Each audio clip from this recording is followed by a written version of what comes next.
Perkenalkan, nama saya Alus Yustias, MPM 616-200-1200, kelas Komputasi Matematika B. Pada video kali ini, saya akan menjelaskan bagaimana cara menggunakan solver dan pivot table. Pertama-tama, saya akan menjelaskan apa itu solver. Solver itu adalah sebuah fitur add-ins Microsoft Excel yang berfungsi untuk memaksimalkan keuntungan atau meminimalkan kerugian atau perkiraan jumlah produksi barang dan lain sebagainya. Cara menggunakan solver akan saya contohkan melalui contoh berikut. Misalkan saya mempunyai sebuah toko gadget dengan data perkiraan penjualan per bulan sebagai berikut. Bagaimanakah caranya saya bisa mendapatkan keuntungan yang maksimum? Tetapi dalam mengatur strategi mencari keuntungan yang maksimum, terdapat batas-batasan seperti berikut. Jumlah barang maksimal 500. Bisa jadi dikarenakan ukuran toko yang kecil, maka barang yang dimuat hanya bisa mencapai 500 barang. Lalu terdapat batasan modal, yaitu sebesar $200.000. Lalu jumlah barang yang diinput harus dalam bentuk integer, karena jumlah barang harus dalam bentuk yang bulat, tidak bisa koma-koma, tidak bisa yang lainnya.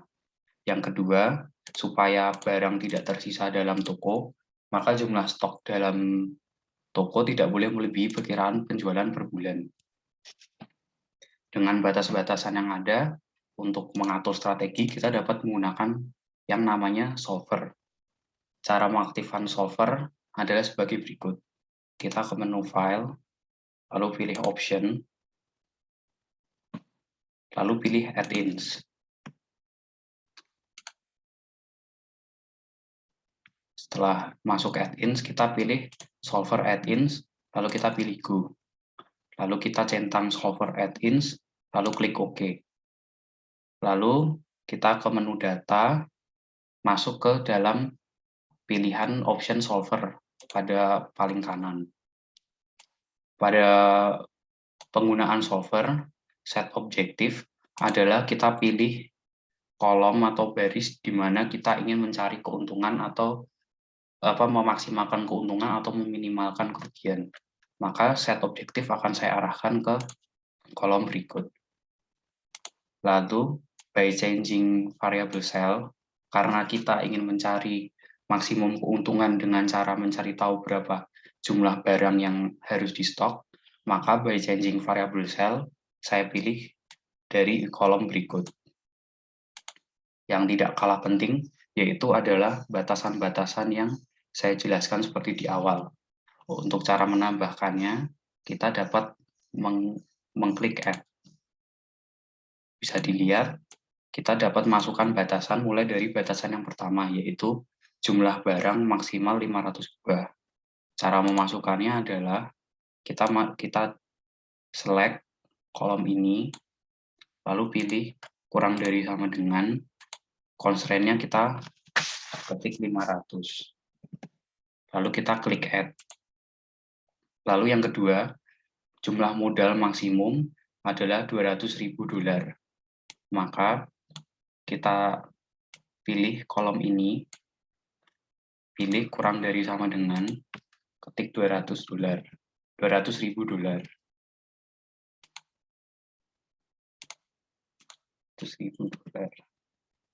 Lalu kita klik Add. Lalu syarat yang ketiga adalah jumlah barang harus dalam bentuk integer atau bilangan bulat. Maka kita pilih kolom ini, kita pilih integer. Kita klik Add lagi. Dan yang terakhir adalah jumlah stok barang tidak boleh melebihi perkiraan penjualan per bulan.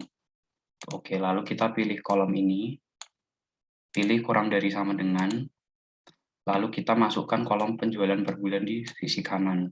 Lalu kita klik OK. Setelah itu, setelah semua sudah diisi, kita pilih Solve. Kita klik OK. Nah, bisa dilihat, solver langsung menuliskan berapa banyak yang harus kita stok. Seperti handphone 100 buah, tablet 44 buah, laptop 40 buah, dan sebagainya. Lalu selanjutnya saya akan menjelaskan mengenai pivot table. Apa itu pivot table? Pivot table adalah sebuah alat yang memudahkan kita untuk merapikan, menghitung, serta meringkas sebuah data dalam bentuk tabel yang memiliki banyak informasi seperti contoh berikut. Di sini terdapat informasi emiten saham, negara, bulan, dan volume transaksi. Lalu untuk penggunaan pivot table, kita langsung select saja semuanya, lalu kita masuk ke menu insert,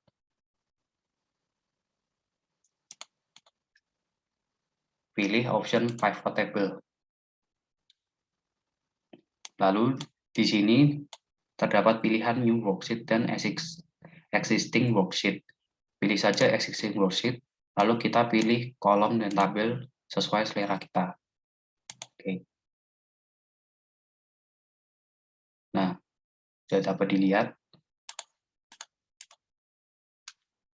Dalam pivot table, ini terdapat di bagian kanan terdapat filters, column, rows, value, terus di sisi atas juga terdapat informasi-informasi yang terdapat pada tabel sebelumnya, yaitu emiten saham, negara, pembeli, bulan, dan volume transaksi.